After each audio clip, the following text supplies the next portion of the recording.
Hari ini aku begitu merindukanmu, Gus. Di antara Jakarta dan kampungku Manado, bayangkan, Gus, Indonesia ternyata masih ada. Padahal aku tidak lagi yakin, setidaknya hari ini. Apakah seperti ini Indonesia yang diinginkan oleh Soekarno, Hatta, Syahrir, dan Tan Malaka? Beberapa tahun yang lalu ketika kau masih ada, Gus, aku pernah punya Indonesia, atau tepatnya harapan tentang sebuah Indonesia. Lalu, seperti setiap orang baik lainnya, kau pergi dengan damai. Dan aku mulai kehilangan gambaran tentang Indonesia. Harapan itu memang masih ada, tapi Indonesia sepertinya terus menjadi kabur. Maka aku tak malu untuk mengaku bahwa hari ini, Gus, aku begitu merindukanmu. 2 hari yang lalu sepupuku menelpon dari jauh. Kami bicara tentang Indonesia yang terus mengabur dari kesanggupan kami untuk membincangkan dengan akal sehat. Kami mencoba untuk menengok kembali ke belakang, mencari sepenggal Indonesia yang barangkali masih tersisa dalam kabut pikiran kami. Tapi yang kami temukan hanya orang-orang yang keranjingan Tuhan, Gus, beserta petaka yang mereka ciptakan dengan kalap dan mengepulkan debu ke udara negeri ini. Berdiam di situ seperti kabut yang panas dan menyesakkan paru-paru, membuat Indonesia perlahan mengabur. 1 jam ngobrol lewat telepon genggam hanya memberi kami harapan, namun tetap saja tanpa Indonesia yang jernih. Lalu sepupuku terdengar menghela nafas dengan keras sebelum mengajukan pertanyaan itu. Pertanyaan yang sungguh wajar, meski tak jarang terasa sia-sia untuk diajukan. Apakah kelak ada orang seperti Gus Dur? Kenapa dia menanyakan itu, Gus? Kenapa setiap kali ada anak bangsa yang kehilangan akal sehat, namun juga masih berpikir tentang masa depan, kami selalu merasa kau terlalu cepat pergi, Gus? Kenapa kami seketika berubah menjadi orang-orang yang tak rela menerima kenyataan bahwa kau sudah pergi? Tapi maafkan kami, Gus. Mungkin hanya itu cara orang kecil seperti kami menjaga akal sehat, sekaligus menjaga harapan kami akan sebuah Indonesia yang jernih. Hari ini, Gus, aku begitu merindukanmu. Setelah kepergianmu, Ibu Pertiwi masih terdengar isaknya. Anak bangsa tinggal wajah tanpa rupa, dan semesta Indonesia tercecer dalam kebencian dan fanatisme yang entah berasal dari mana. Karena aku tak perlu menggali terlalu dalam untuk menemukan bahwa lapis-lapis tanah republik ini tidak pernah menyuburkan akar pohon yang angkuh dan garang terhadap sesama saudara sebangsa atas nama Tuhan, apapun, atau kitab suci manapun. Tapi apa yang terjadi, Gus, adalah kepedihan yang lebih dalam. Pedih bukan karena ribut-ribut itu, bukan karena kegaduhan yang mereka ciptakan, bahkan mungkin bukan karena kepulan debu yang menyesakkan udara itu, tapi pedih karena seperti yang selalu kau ajarkan, Indonesia pasti mengabur jika akal sehat dan kejernihan pikiran akhirnya melenyap. Ada yang berteriak khilafah, Gus. Ada yang berteriak Pancasila. Tapi yang berbeda dari mereka hanya apa yang mereka teriakkan.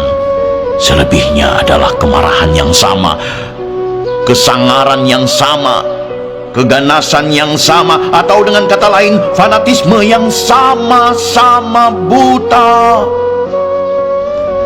Aku tidak hanya sedih oleh mereka yang meneriakkan khilafah, karena ketololan punya warna yang sama dengan fanatisme buta. Dan itu sudah sama kita pahami. Aku justru sedih ketika ada seorang lelaki muda dengan kaos bertulis "Aku Pancasila" dan memaki orang Papua sebagai monyet yang tak tahu diuntung hanya karena mereka berbeda paham dan keyakinan. Indonesia luluh, Gus. Bukan karena kita punya musuh, tapi karena kita punya sekutu yang siap membunuh hari esok atas nama kemarin dan hari ini. Indonesia mengabur tidak hanya karena ada yang ingin menghancurkan Pancasila, tapi juga karena ada yang menggunakan Pancasila untuk memaki sesama anak bangsa. Indonesia itu, Gus, antara Jakarta dan kampungku Manado memang masih ada. Tapi hanya dalam kenangan ketika 8 tahun yang lalu aku menonton televisi yang menggambarkan kepergianmu. Indonesia itu, Gus, kini sudah jadi kapling-kapling kepentingan politik, ideologi jumut, dan ajaran agama instan dari Google dan YouTube. Indonesia itu, Gus, Indonesia yang pernah kau jaga dengan pikiranmu yang jernih, itulah Indonesia yang kini mengabur. Atau apakah mungkin aku telah salah membaca Indonesiamu, Gus?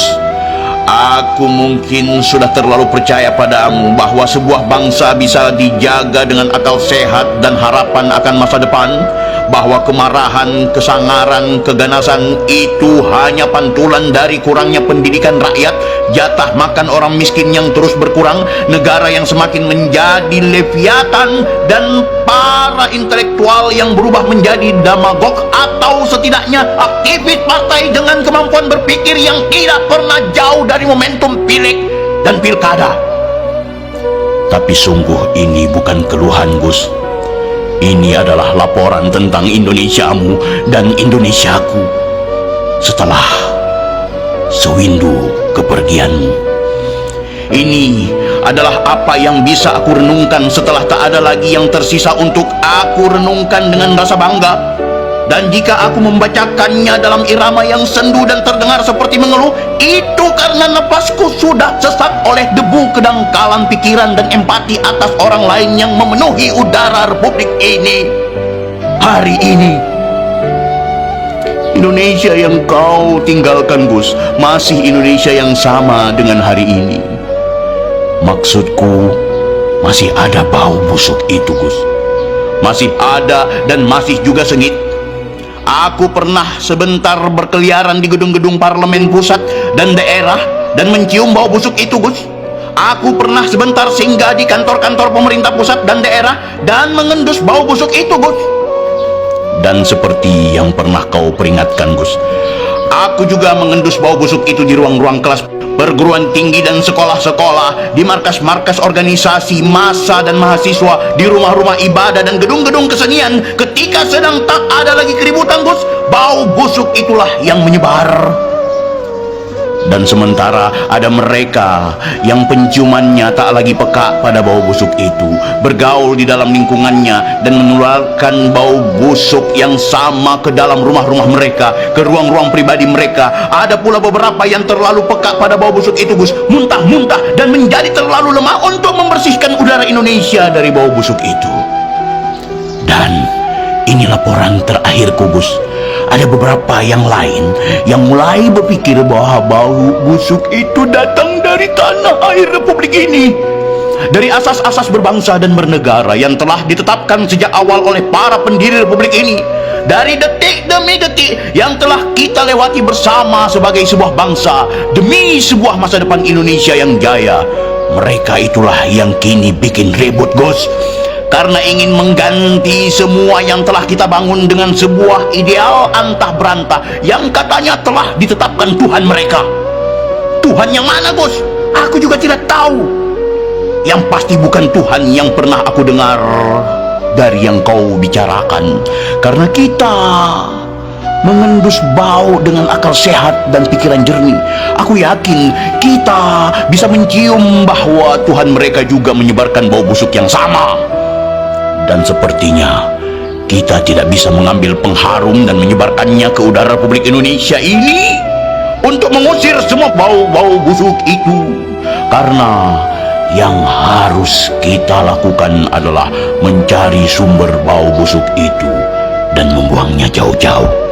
Tapi seperti yang pernah kau ajarkan, kita tidak bisa melakukan semua itu tanpa akal sehat dan harapan akan sebuah Indonesia yang jernih. Hari ini, Gus, aku merindukanmu. Dan jangan tanya kenapa aku masih merindu, karena merindukanmu bagiku dan bagi banyak saudaraku yang lain sesungguhnya hanyalah satu cara untuk merintihkan kerinduan kami pada sebuah Indonesia yang jernih, Gus.